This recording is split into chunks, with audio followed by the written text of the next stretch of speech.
Shaun, thanks for joining us today. So I understand that you're about to embark on a move to Queensland? Yeah, heading up to Brisbane. Fantastic. Yeah. Well, I'm just finishing my professional competencies essay. I have a hospitality background, and I felt really intimidated to begin with, wondering how any of my professional experience so far was going to be helpful to me as a therapist in the future. I've since learnt that everything's going to be really, really helpful. I had considered early on in the degree that I perhaps should get into some care or individual support work to back up my art therapy bachelor, but I've since decided that I'm going to actually stick with the festival and hospitality work. Oh, fantastic. Yeah, because it is so different, but I've seen ways that it can be really, really helpful. Yeah, and a Bachelor of Art Psychotherapy was always something I wanted to do. And I was just describing before to someone else that I'm not actually enough of a conformist to have made it through a teaching or a nursing degree to have done it as a postgrad thing. So when Ikon offered it, I was like, oh wow, I can go straight into art therapy. Yeah. And ultimately, would you consider being an art therapist in your chosen industry? Is that what you're wanting to do with it? I'm Indigenous, so I actually want to be an art therapist in the Indigenous community. Fantastic. That's great. Yeah. Excellent. And tell us a little bit about your experience of studying here at Ikon and how you have felt here as a student. It's been amazing. I still think that I'm in the category of people that really struggle. I'm not academically blessed, so that arena is really, really difficult for me. But I found that when I asked for it, I've had lots and lots of support. I'm sometimes saying that I'm slowly getting better, but I'm actually getting a lot better at it. So I think I had a very, very slow start. Felt really intimidated and scared that this was something I always wanted to do but wasn't going to be capable of it. Yeah, and I'm getting used to the academic side. The course is really experiential, which really, really works for my personality type. So I've actually probably learned and absorbed a lot more than what I thought. Yeah, and I'm learning to communicate it better, feeling a lot more confident with it. Yeah, I think Ikon has great opportunities for a diverse group of people, because everyone in my class is really, really different. There's a big range of capabilities and it creates a really supportive environment. So I'm doing better with study, not just from counsellor and lecturer help, but also from my peers.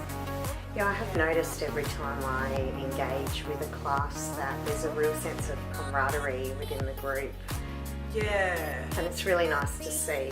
Yeah, it's nice to experience. It's not competitive, it's supportive. Yeah, and it's a really great thing to be part of. Yeah. And with regard to the services that we offer, our student services, have you found those to be different to elsewhere that you may have studied? Yes, in that they're a lot more personable.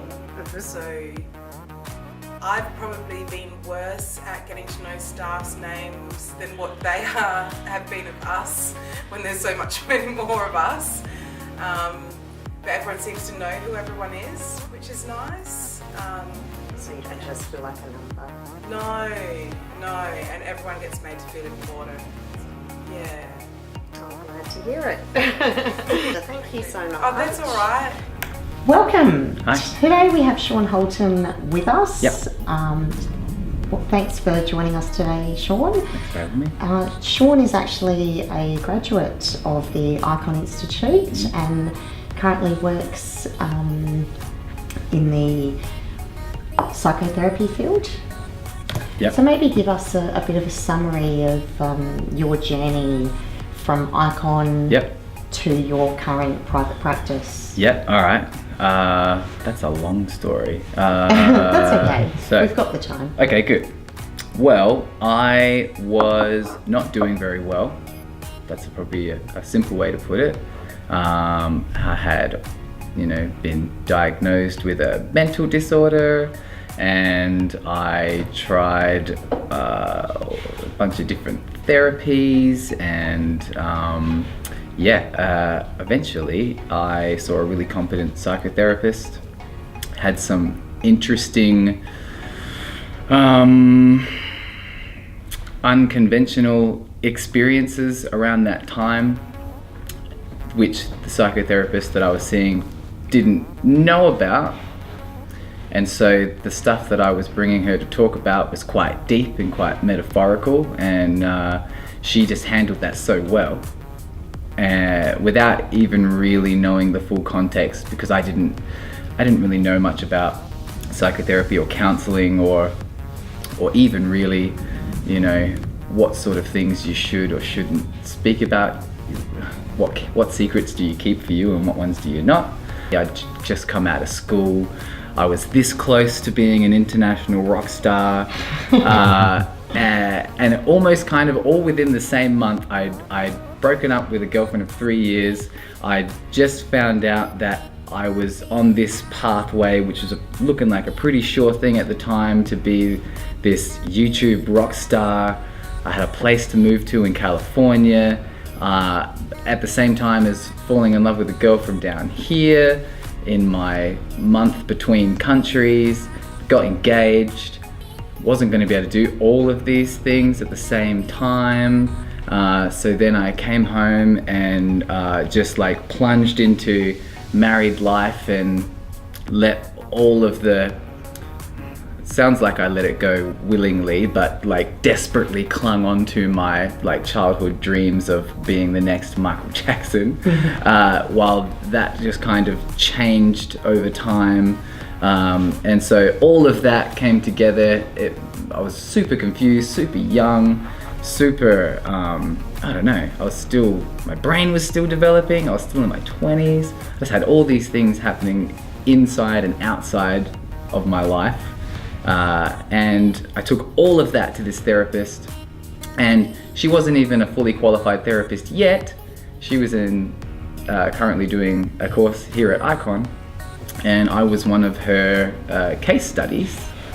And it just blew me away that without really any like professional, she was still a student at the time, experience, that she was just able to just duck and weave with all of this weird stuff that I was bringing her, all these weird like metaphors. And it turned out that all of the interesting stuff that I was bringing with me was exactly the type of content that she was dealing with here at Ikon. And so luckily was just in the right place with the right person who had been learning the right things. And like heaps of people, I think when you come out of the other side of something like that, and when I say the other side of it, nothing really that bad happened to me, but to me they didn't really matter. I just didn't feel great, and I don't think it really mattered why. That's just how I felt. So to come out on the other side of that, I just kind of walked out of, I think, what was my last or second to last session with this student counsellor, and realised I want to sit in her chair at some point. Got onto the internet, checked out Ikon. I'd already heard about them before. My wife had studied there for a little bit. Dived in, and yeah, never looked back. Fantastic. And how long ago did you graduate from Ikon? This year. Okay.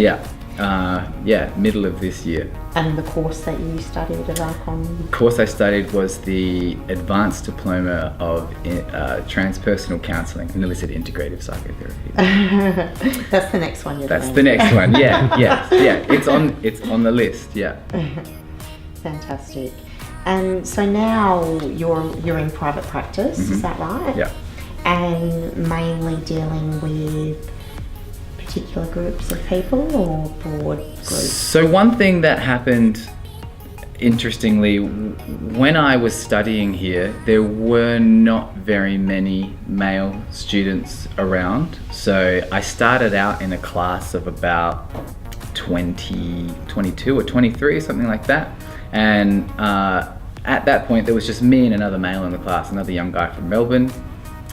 And like in most educational settings, whether it be uni or whatever, the class size you start with is proportionately larger than the one that you finish up with. So, as things wound down and time went on and certain people dropped out of the class, I then found myself being the only male in the class. And because of the nature of the way Ikon teach, you're learning about therapy whilst also kind of participating in a form of supported group therapy. You're in a support group in a way, because in order to practice these things, you're practicing them on each other and you're getting to know these real deeper levels of each other. And through that, I realized that that was a really good natural setting for me. I grew up really close to my mum and my nan and my sister, and so I was close to a network of multi-generational women. So I got this really interesting perspective, and I'm a bit more feminine generally than most dudes most of the time. So I just kind of gravitated towards that. And I said when I was getting near the end of studying here that at some point, I think from my experiences in my personal life and my experiences here with the women that I studied with in Ikon, that I might like to be an opportunity or a representation of masculinity that isn't scary or aggressive, but also I'm not overly effeminate either. I'm still clearly a guy, and that might be a nice environment for women that are struggling with the men in their life, perhaps. And so at the same time as that, I was learning all about like social media marketing and how to find out what your niche is and etc. And so I started doing a couple of videos, and I followed the advice, and instead of blindly putting money on videos and hoping they stick, do a few videos, see who's watching, and then try and appeal to that crowd. And very quickly on, it became really apparent that most of the people that were watching me are women between the age of 25 and 35 that are either single mothers or have experienced some kind of domestic violence or abuse, or had some sort of breakdown in the relationship between them and their father. So just interestingly, what felt like something I might like to do turned into a bit of a prediction, in that I would be working with young women sorting out their relationships or the difficult their relationships that they're having with men in their life. And so that's what I seem to do a lot of. It's all right, you get that? So I have been getting a lot of that, but have since then have had the opportunity to work with the partners of clients, or the brothers of clients, etc. So lots of people coming and seeing me and then sending other people to come see me, and through that have found heaps of enjoyment working with men figuring out their place as a father. I'm a young father, and I got into the dad game young as well, so I've bumper card into those walls over the last few years in amongst all of that other stuff going on. So I sort of started off with a niche, but now it's really starting to balance out into just all kinds of people, gay, straight, male, female, and it's really just translated down to kind of beyond gender or ethnicity or any of that stuff, and it's just about people learning how to coexist with other people. And so now I spend a lot of my time just getting to know the person in front of me, the people around them, and how we can best coexist or cohabitate that little environment. So yeah, Great. started it, which is not great because it's hard to now that I'm starting to see a varied amount of people, it's a bit more difficult to reach out specifically, you know, now that it's a bit more varied. So that's my current challenge. I may have asked you this question before, but do you have a role model or an inspiration for the work that you do? I have a few. And they can be personal, professional. Yeah. I think most. So in a professional sense, there's like, you know, your classic role models like Freud and Jung and Nietzsche and Dostoevsky and, you know, all these people that started asking these really deep questions and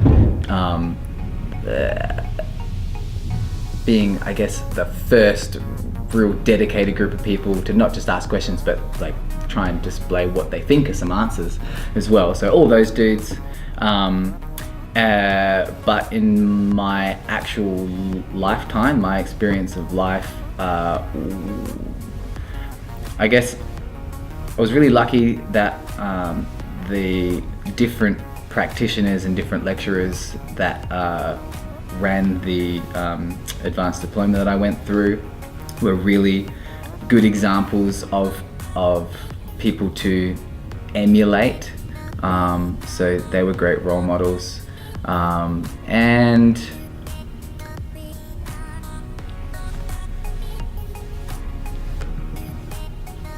I think anyone that's willing to share with you is a valid role model as well. So I pick up a lot of things just from other people. Like everyone, not everyone, but a huge proportion of the people that you meet have some skill that if you pay attention long enough, you'll see how it works. And so everyone's kind of a role model to that degree, because there's some element, like if I spend enough time actually getting to know the person instead of just comparing myself to them, you can actually pick up some stuff that they're doing regardless of where they are in terms of like social status or whatever compared to you. There's something they've got that you don't have, and you could probably do with having it. So everyone. So it's a bit of a quest for knowledge, Yeah. in a sense. Yeah. Well, it's interesting. Welcome to our admissions team. We have Kunthear and Maddy with us today. Welcome, ladies. Thank you, Leanne.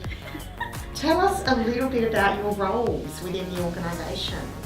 Who'd like to start? Do you want to start? So we're both part of the admissions team here.